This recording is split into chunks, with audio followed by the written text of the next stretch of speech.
very good evening to all of you here in India, and for those not in India, your respective time zones. I know Arjun's based out of the East Coast in the US, so very good morning to you, Arjun.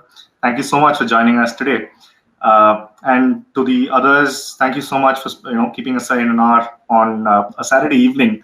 I think this year our Saturday evenings have not been the normal Saturday evenings, right? So being in Bangalore, Saturday evenings are never indoors, and I think this year has been totally different for us. And everything comes with a reason. So thank you so much for joining us. And today's session is going to be around we're going to be discussing. It's a freewheeling discussion around SaaS pricing. And who better to have than Arjun? Someone who I've known for quite some time and who's probably one of the best when it comes to understanding the mindset of selling, right? Or sales has been his big forte. A quick intro about Arjun. In his previous stint, he was founder of Profoundus, one of the very successful startups here, which got acquired by Full Contact, and I would say one of the biggest success stories out of Kerala, and a fellow Headstart volunteer as well. So that brings us even closer. And I think in his current stint, he is the founder of Insent.ai, something that he's going to talk us a bit more. But in one line, I would say his current product will ensure that your sales strategies probably bring you more money, right? In terms of whatever dollars you spend, you're able to crack your sales better. So on that note, a very quick thought into why we're doing this, right? So in the last 6 months, everything's gone online, and Headstart, like all of you know, has also expanded to about 50 chapters. Something that was a dream 5 years ago, right? When we were active in about 6 to 8 cities, and today we're active in about 50 chapters, including in Finland, Germany, and Japan. So there's a great amount of stuff that's happening, and it's all thanks to you, founders. Because it's a completely volunteer-driven organization, and all the volunteers behind this. So this particular session, the series on SaaS, and especially this one on pricing, we bring this to you along with Intuit, one of the product giants in the world. And Intuit Circles is a startup community driven by Intuit, for startups. And in India, they run multiple programs for startups. So more about that later today, but that is a warm welcome to all of you here, and thank you so much, Arjun, for joining us. Sure. We will probably dive, right into this session. I'm not going to take, further time on this. Why don't we start with a quick introduction, Arjun, into Insent? That is your new baby. So I think I want to set the context for everyone. Why don't you tell us about your Insent journey so far? Oh, yeah. Insent is a chat-based platform for B2B companies that helps them to identify, qualify, and speak with the right prospects when the prospects are visiting the website. So, we integrate with your existing MarTech stack, identify the prospects when they are landing, give them a personalized experience, alert your salespeople, and make that one-to-one conversation happen so that the real-time selling and buying experience is smoother. It's a buyer enablement platform in some way. And in terms of, so the company we started working on Insent March of 2019. We have raised a couple of seed rounds so far. We are a team of 30 people between Canada, US, and India. Pretty remote, like it's all spread out. And we started selling in the month of January this year, and we have about 32 customers, all in the mid-market companies like Agora, which is a public company, InMobi, Andela, Grab for Business in Singapore. So those guys are customers. Well, in fact, a very interesting tidbit, Arjun, is I know this is your first time on iMeet, and iMeet is completely powered by one of your customers, right? It is on Agora. So small world. So on that front, I'm just trying to bridge it to the topic that we have today, because you've been someone who's loved talking a lot around sales and pricing. Why don't you tell us, in your view as a founder, how important has pricing strategy been for you, and what does it mean for you as a founder? Yeah. So pricing strategy is one of the key pieces, right? Like pricing strategy could be a competition differentiator. Pricing strategy could be the way in which you can scale faster. So the way I think about pricing strategy, the first and foremost is it is not a standalone strategy, right? It's not like we have a product, we have a team, and then we are like, okay, now how much should we price it, right? It's never like that. Pricing strategy is a key piece of your overall strategy, because based on your pricing strategy is how you would do the product strategy.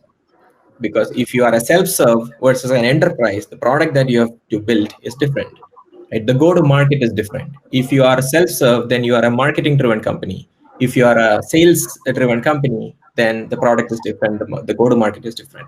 The hiring is different, because the people who are salespeople versus marketers, they are different people, right? So in my opinion, pricing strategy is a very key part of how the rest of the company is coming together and operating. But I should also say that it is unlikely that the startups get their pricing strategy right from the word go, right? So though I am saying that pricing strategy will impact the product strategy and all of that, it does not necessarily mean that you absolutely need to iron out your pricing strategy before you even write the code. That will never happen, right? But pricing strategy is an important thing going forward. If you change your pricing strategy, that means there will be a bunch of other downstream changes that you have to potentially make for that pricing strategy to work, right? So in my opinion, pricing strategy could be a strong competitive differentiator. It is a key part of driving some of the other strategies that you have in and as a company, and also defines how much of a TAM, like a total addressable market, and how much of a scale that your company can achieve. And it's also a very key thing when you talk to investors. If you have a wrong pricing model, it's unlikely that you will get an investment because the company will not scale. I think that's a very fair point, and I'm just going to go a bit deeper. So a lot of times, a lot of companies, kind of misconstrue in terms of who makes up or who gets to decide on the pricing, right? So is it a function of the sales or marketing team? Is it something that the product team gets to decide? Do you also involve the folks who are on top of your finance function? So who make up the team that gets to decide on the pricing? Yeah. First of all, if a startup has all of these departments, then I would be worried. So most of the cases, right, founders are the startups by and large, right? Especially for at least until you hit like a $500,000 or $1 million in revenue, it is probably always the founder-driven sales model. So the companies pretty much always start with the pricing model that the founders come up with, for right or wrong, right? It could be right, it could be wrong, right? And in my opinion, finance should not weigh in. That's probably the worst. Early stage. Later on, finance is the best probably, but early on, no. It is unlikely, again, if you have a product person or like a VP of product or something early, you are doing something wrong, right? Like it cannot be a VP of product. You cannot just hand over your product to a VP of products and say, go figure it out, right? You can do that once you hit $1 million in revenue. A salesperson is unlikely to get the pricing model right, because salesperson knows to sell, right? But a founder should know to take a product to the market, do the customer discovery, and also sell, right? And it's also a function of a founder that he or she can do it together. So I was speaking with this very interesting CMO in Bay Area company, like brilliant company. She did the whole. It was back in the day when we were traveling, and I was with her in the office. I was doing the presentation, and towards the end of it, she said, you did the customer discovery process and the selling part together beautifully, right? And she was telling to the VP of products who was sitting beside her, she was like, this is what our salespeople should do, right? Instead of jumping on a call and saying that, let me do the discovery for you, right? That sucks. That's how a salesperson will do it. But a founder has an innate ability, because of where we are coming from, to introduce the product, fit it to the problems, and also talk about the pricing, and then be able to go back and process it everything together and say that, what, this is probably the right pricing. So that customer discovery part is unique to a founder, in my opinion. And at least you hit 500,000 million, it has to be unique to you. So the first set of pricing models, the amount, everything should come from the founder. And it's okay if that is wrong. In my opinion, if you don't know the pricing, all you have to do is put a beta sign right next to the pricing. You are fine, right? When you think you are getting it right, remove the beta and you're fine, right? If you don't know the pricing, put a beta and go to the market. Don't worry about it. So you can do whatever, right? When you remove the beta, you can increase the pricing, decrease the pricing, turn around the pricing, because the first one was always beta, right? So that's how I think about it. I think that's a beautiful point, right? Pricing, especially in the early stages, has to be with the founders as a decision, and it's also something that has to be iterative, right? Yeah. Keep keep iterating it till you nail the right pricing that you are comfortable with, because there's never a nice or right pricing there.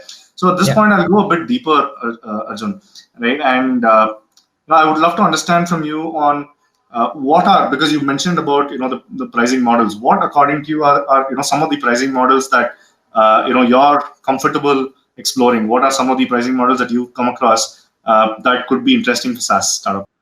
Yeah. Since this is a more generic session, I'll say at a very high level, in my opinion, there are three. At a very high level. If you go down, there are several others. But in my opinion, the self-serve model, which is the freemium kind of model, and then there is the mid-tier annual contract value, kind of like mid-market kind of that model, where you're selling to an SMB or a mid-market kind of a company. And then there is the final enterprise model, right? And the self-serve model has a freemium model. The annual contract value will be very low. A good example is probably Slack or an Expensify. You put like $5 from your credit card and you get it, right? Even a Zoom, but Zoom is too big as an example. In those cases, people use the product for 15 days, 30 days, and then they like it, they don't like it, they'll flip, they'll put their credit card, and boom, they're a customer, right? So sales cycle is less, the touch is very less, the salesperson is not spending ages and ages following up with people. It's a marketing-driven go-to-market strategy, all of that. That's the self-serve. The mid-market model is when you are starting to get into, I would say that the self-serve model is good if your ACV is less than, let's say, $4,000 a year or $2,000. In India, it's slightly different. In India, even if it is $2,000 a year, you can probably put an account executive and SDR. And I'll talk more about why I say it. But I would say if it is below $3,000, $4,000 a year, it's probably better to do the self-serve freemium model.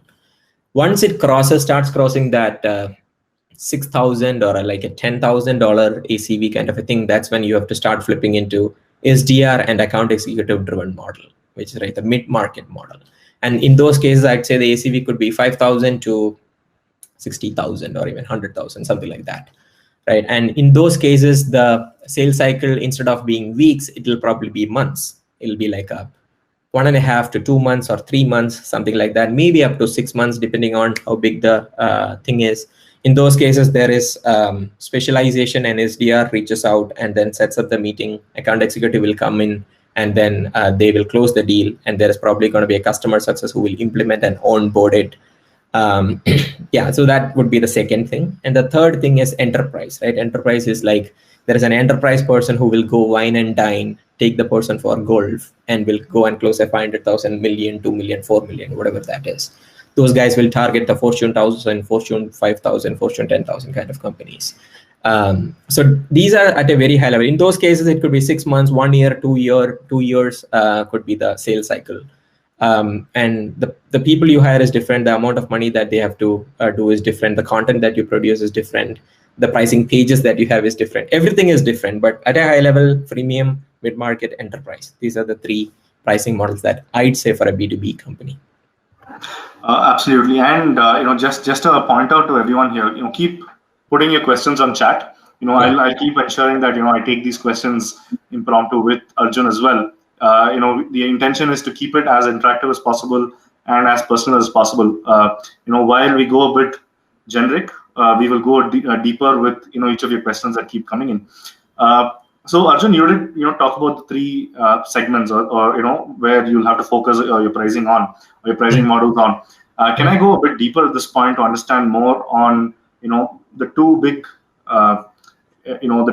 factors that that come up while looking at pricing, especially at early stages, right? Because a couple of questions have also been on that front. A lot of them are in year 1 or year 2 of the SaaS venture. So, Yeah.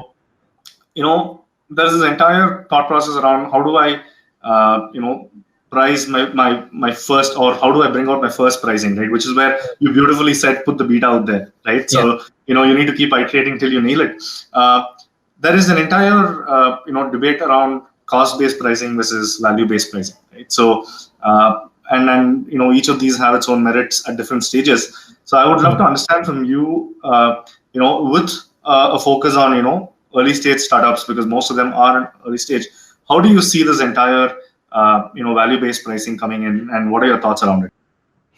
Yeah. So it's a very important point, right? Like, how do you price the product and how do you explain the pricing, right? Like, how do you convince the person on the other side that it's worth paying X dollars for this product? So the way I think about a product is, it is either a tool product or it is an ROI product, right? When I say it's a tool product, like, what's a good example? A CRM is a good example, right? It's a tool, right? It's a container. As such, Salesforce is useless, right? But if you put in a lot of things into Salesforce, it'll eventually start saving you time, right? So it's a tool. So you can go back and say that if there was no Salesforce, then every salesperson would spend an additional 4 hours per day. And I have 10 salespeople. So 10 into 4 per day. So 40 hours per day into 20, that's like 800 hours a month is what Salesforce is saving, right? So that's a tool-based thing. And you can now put 800 hours into $10 per hour, whatever that is. So you are saving $8,000 per month because of Salesforce. So you have to pay $800 to Salesforce, 10% of your savings, right? That's a tool-based pricing. Then there is the ROI-based pricing, which to your point is the more value-based pricing, right? If you use this product, then your bounce rate will come down by 67%, right? Or your ACVs would go up by 20%, right? And your current ACV is $100,000. And by the way, ACV is annual contract value for folks. So from 100,000, it goes to 120,000. You close 10 deals a month. So 20,000 to 10, that's like 200,000. And we get 10% of that. That's 20,000, right? So that is the value-based explanation of pricing. So you have to first, in some way in your mind, you have to define which do you fall into as a product, right? Like, do you want to be in the tool-based thing or in the value-based thing? Tool-based is the easier one to explain, right? Like, it's easy. You are saving time. That's what Expensify does. That's what Salesforce. All the tooling kind of companies will go in that direction. And then the value-based things are what's an example of it? Like Insent, we consider ourselves as an ROI platform. Right? If you use Insent, you will generate 10 to 20% net new leads. So all your existing investments pushing people to your website, we will convert 20% more for you. What does that 20% translate to you, right? And then, so did I touch upon what you were asking for, or do you have any follow-up questions? No, of course you did. So I think that allows me to go a bit more deeper into this conversation, right? So, this entire concept around how do I arrive at my figure, right? So which is where, something that you also mentioned in terms of, try segmenting, based on who your customer personas are or target personas are. And then how do I put a number to it, right? So what are some of the factors, Arjun, that you see before putting a number to, one of these models? Yeah. And Ganesh asked the same question, I guess. What factors do we? Right. So in my opinion, the first factor is who you are selling to, right? Like, what kind of market are you selling to? And there are always these thumb rules that the B2B SaaS companies can take, right? Because SaaS has been around for a good enough time that we can draw thumb rules from other companies. Like, for example, one thumb rule is, at its stability, a B2B SaaS company or a SaaS product has to generate 85% margins, right? So all of your expenses, everything should come in that 15%, right? The company, it should have a margin of 85%. But when you start a B2B SaaS, it's probably more closer to that 60%. And over the next 5 years, when you get to that $20 million revenue, around is probably when you will get to that more like the 85%, 80% margins, right? So you can imagine that once you put the product out, your your margins is probably one way in which you can think about pricing, right? Like, this is how much it is costing me in terms of product, my Amazon, my salespeople, commissions, all of that. And then how much should I get back? That's one. The second thing you can think of is, and especially for a B2B SaaS company, this is probably the lifeblood equation, which is the CAC to LTV ratio, right? The cost of customer acquisition and the customer lifetime value. The customer lifetime value should at least be 3 times the cost of customer acquisition. It can be like 1 or 1.5 initially, but that's not good. If your CAC to LTV ratio, the higher it is, the better your unit economics, the better valuation you command from investors, right? If your CAC to LTV is like 1:5, right, that's amazing, right? If it's 1:7, it's even better. So that's another way to think about it. How much is it costing you to get a customer, and how much is the LTV? How many months do you think this customer will be there? Is it 12 months, 18 months, 24 months? Then based on that. The third thing the easiest thing that you can look for is look at the competitors, right? And then see how much they are charging. One important thing when you look at competitors is you should not think about direct competition, right? I'm a video company, I'm a video company and they are an audio company, right? So they are not my competitor. That's how you think. But if both of those are coming in from the same budget at the end of the day, you are competing, right? Because there is only a finite amount of budget at the top, right? Everybody selling to marketing is competing. Doesn't matter whether you are directly or indirectly, it's all coming from the same budget. So what that also means is you can look at what they are charging, right? So if I am a chat platform, I don't have to go and look at only the chat platforms. I can go and look at, well, the content platforms, because they are also selling to marketers. And I see that, okay, their ACV is $75,000. So I can easily command $25,000. So you know what I'm saying, right? So I think Arjun, that is a beautiful point. I think I should reiterate on what you said, right? Sure.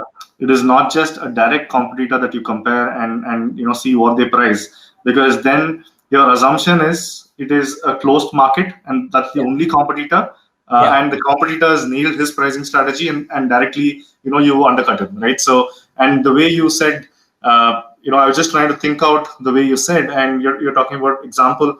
If there's a OTT platform, do not compete directly with another OTT platform, because your actual competitor is anything that takes away entertainment time of your ultimate customer.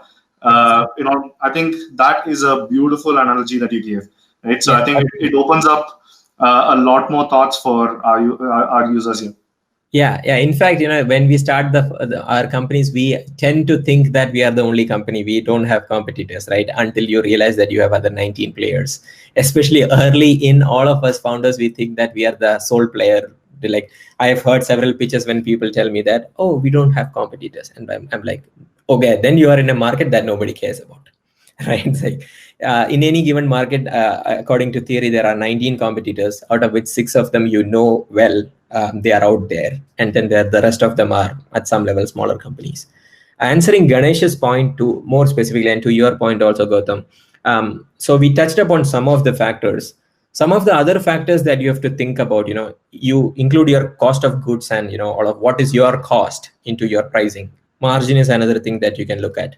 Cost of customer acquisition and LTV is another thing that you can look at. What is the competitor pricing is another thing that you can look at. Also, some of the other things, like, for example, how much of a hand-holding do you have to give? What is your cost on customer support and success and ongoing maintenance, right? That is important, right? So the other factor is, how much do you have a lever to upsell this customer? Is it a Trojan horse that gets your foot in the door and then you can expand it to 5x, or is it like 1.5x? Like, depending on that, that's a key factor. If you have a 5x potential of upsell, and if you're confident you can upsell 20 to 30% of your customer base, then you can start small, right? Keep them easy entries. That will help you to gain momentum. That is another factor to consider. So customer success cost, and these are costs that usually founders don't look into, right? They're like, oh, we can sell, but then you realize that you need to give like 4 hours every week for a customer, which means that you need to have like one customer success person for every 15 customers, and that you never counted into your cost, right? And you get screwed up. So so that customer success ongoing. The other factors that you can consider, again, we also talked about the value, the ROI versus time, right? That's also another factor that you can consider.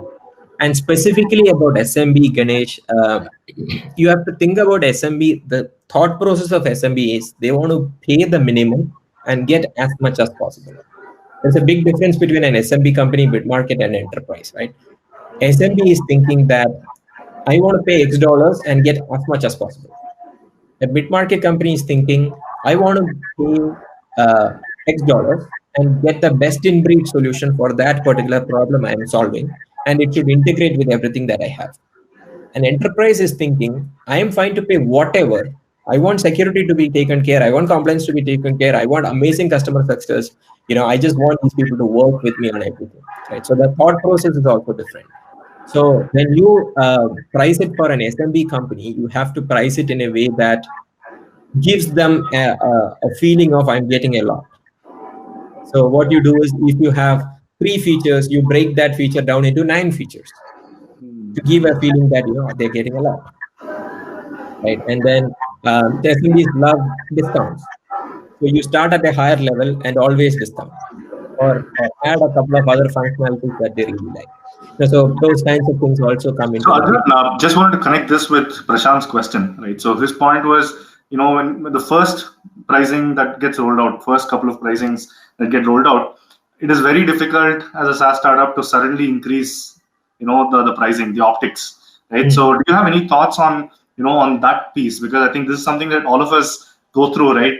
We struggle to price ourselves, where we actually make money.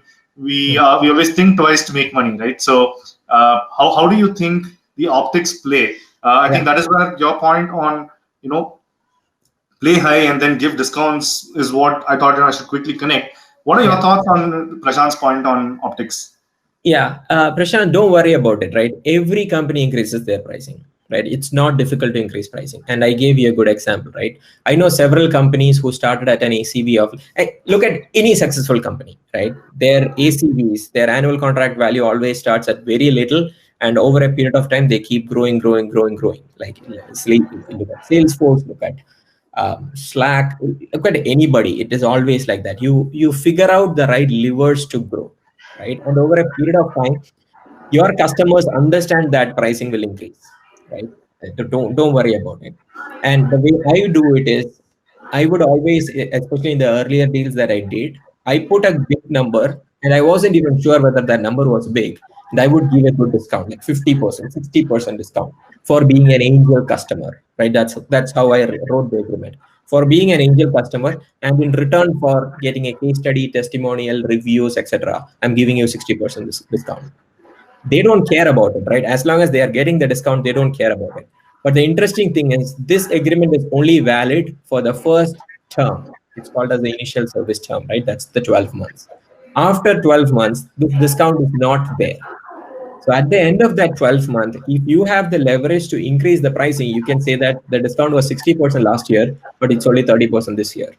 So if you go with that, you wouldn't have to grandfather a lot of the initial deals. Grandfathering means you cannot increase the pricing. But for the new companies, you have no problems. You can keep increasing the pricing. There's absolutely nothing that stops you. So Arjun, you brought in a very interesting point here in terms of the term as well. So I would love to dive a bit deeper and ask you on this entire subscription model versus monthly billing versus quarterly billing versus annual billing. What are your thoughts? Because that's one area that a lot of us are conflicted, right? So do I go annual and park my revenue? Do I show something smaller and bring in the monthly subscription, right? So what has been some of your learnings in the entire monthly, quarterly, annual billings? Yeah, I mean, cash is king, right? No questions. So if you can get annual upfront, take it. Right? Even if you do a slight discount there, if you get the money upfront, get it. No questions about it, right? But if annual is not possible, try to get semi-annual or quarterly. If that is also not possible, give monthly. It's fine. So some of the initial ones that I did was monthly. But again, so far with Insent, I have never done month-on-month agreements. I always did yearly agreements. And then I gave monthly payments or quarterly payments. These days we do more of quarterly or yearly only. We don't really do monthly. But it is a function of how much leverage you have, like how much your customers want to buy you, and how much of a cash flow those companies have, right? Like if you're going to a very small company and say that you have to pay everything upfront, difficult for them. But if you go to an enterprise and say you have to pay upfront, that's what they know. They never do month-on-month billing because their operational hassle to pay you month-on-month is far greater than paying you annually. And they have a True. lot of cash reserves, right? So it really depends on who you sell to, how much leverage you have, and how much of a negotiation you have. The way I would do it is I would always start at annual.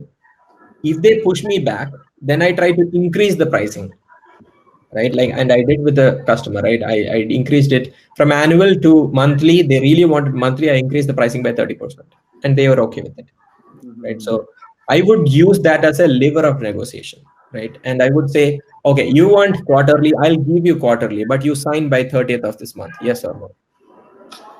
And people are like, okay, let's get that done, right? So I would, even if I am coming down, I would always get something in back, right? I would get a case study from them, a testimonial from them, a review from them, close date from them, something, right? Be an advocate for us, give me a referral, whatever it is. I would use every single thing on my pricing, every single thing on my feature to be a negotiation tactic to get something. Never give anything for free. I think this brings me to something that both of us would love talking about. The entire stage where you try wanting more and more users to use your product.